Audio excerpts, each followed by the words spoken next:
Las señales bioeléctricas comúnmente se generan en el árbol dendrítico o en el soma de las neuronas.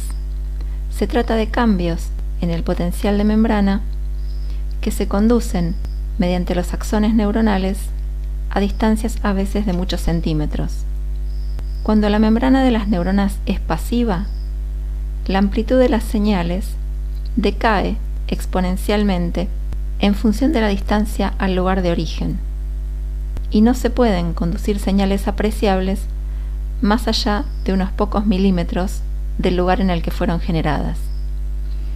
Esto se debe a que la corriente que produce los cambios de potencial de membrana en parte se fuga a través de la membrana mientras la señal se conduce. La presencia de canales dependientes de voltaje en la membrana permite amplificar mucho las despolarizaciones, generando potenciales de acción. En este ejemplo se representa una neurona que tiene en su membrana un parche con alta densidad de canales de sodio y de potasio, dependientes de voltaje. De modo que cuando llegan a este sitio despolarizaciones que superan el umbral, se generan potenciales de acción. En este ejemplo se genera 1. Pero si el resto de la membrana del axón es pasiva, la despolarización producida por un potencial de acción decae en amplitud en función de la distancia, de acuerdo con las leyes de la conducción pasiva. La señal podrá llegar más lejos, porque fue más grande en su origen, pero eventualmente se pierde. Ninguno de estos dos escenarios puede sostener la conducción de señales a varios centímetros de distancia. Un mecanismo que puede sostener la conducción a mayores distancias es la presencia de propiedades activas a lo largo de todo el axón. Si la membrana del axón tiene canales de sodio y de potasio dependientes de voltaje a lo largo de su longitud, la corriente despolarizante que fluye desde el parche de membrana en el que se inició un potencial de acción puede reclutar canales dependientes de voltaje en el parche de membrana adyacente y generar un potencial de acción en ese parche, y así sucesivamente a lo largo del axón. Es por esto que este mecanismo de conducción se llama conducción activa punto a punto. Comparemos este mecanismo con la conducción pasiva. En primer lugar, notemos que como la señal se regenera punto a punto, su amplitud no decae con la distancia. Como la regeneración de la señal punto a punto hace uso de los gradientes iónicos, es un mecanismo que consume más energía que la conducción pasiva. Y como involucra canales dependientes de voltaje que sufren cambios conformacionales en el proceso, es más lenta también que la conducción pasiva. Notemos que desde el momento en que se inicia el potencial de acción hasta que se propaga a cierta distancia, hay un retardo. Con datos sobre la distancia de propagación y el tiempo de retardo, se puede calcular la velocidad de conducción, que para la conducción punto a punto está en el orden de unos pocos metros por segundo. Veamos con más detalle cómo es la participación de los canales dependientes de voltaje durante la propagación punto a punto. Recordemos cómo cambian de estado los canales de sodio y potasio dependientes de voltaje durante un potencial de acción en un parche pequeño de membrana. Cuando se llega al umbral, los canales de sodio se abren e ingresa sodio a la célula, generando la fase de despolarización del potencial de acción. En este momento inicial, los canales de potasio en azul están cerrados.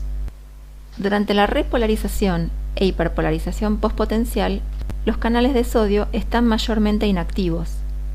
Los canales de potasio están abiertos y dejan salir potasio.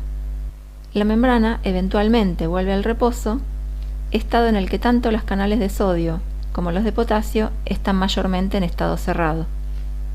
¿Cómo se ve un potencial de acción si además de observarlo en función del tiempo, lo observamos en función de la distancia? Vemos que la despolarización se traslada de un parche de membrana a otro adyacente a medida que pasa el tiempo. El parche adyacente al que se encuentra despolarizado y que se despolarizó inmediatamente antes, se encuentra en periodo refractario, porque los canales de sodio en ese parche están inactivos. El parche adyacente al que se encuentra despolarizado y que aún no se ha despolarizado, tiene los canales en estado cerrado susceptibles de reclutarse, permitiendo la propagación en una sola dirección.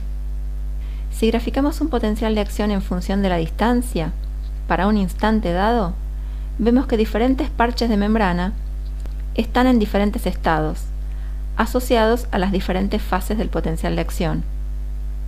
Teniendo en cuenta la dirección de propagación hacia la derecha, podemos identificar parches de membrana que están experimentando la fase de despolarización.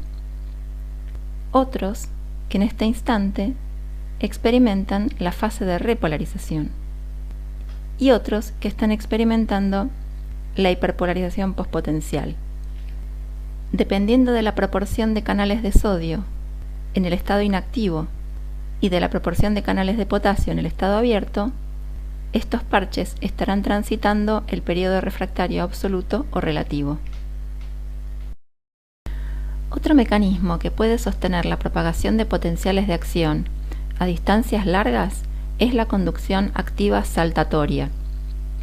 Los axones con este tipo de conducción presentan parches, indicados en rojo, con alta concentración de canales de sodio y potasio dependientes de voltaje, alternados con tramos de características pasivas, que además están aislados por múltiples capas de membrana provistas por células gliales, oligodendrocitos en el sistema nervioso central y células de Schwann en el sistema nervioso periférico. A estas estructuras se las conoce como vainas de mielina. Los potenciales de acción decaen en amplitud al propagarse por los tramos aislados por las vainas de mielina.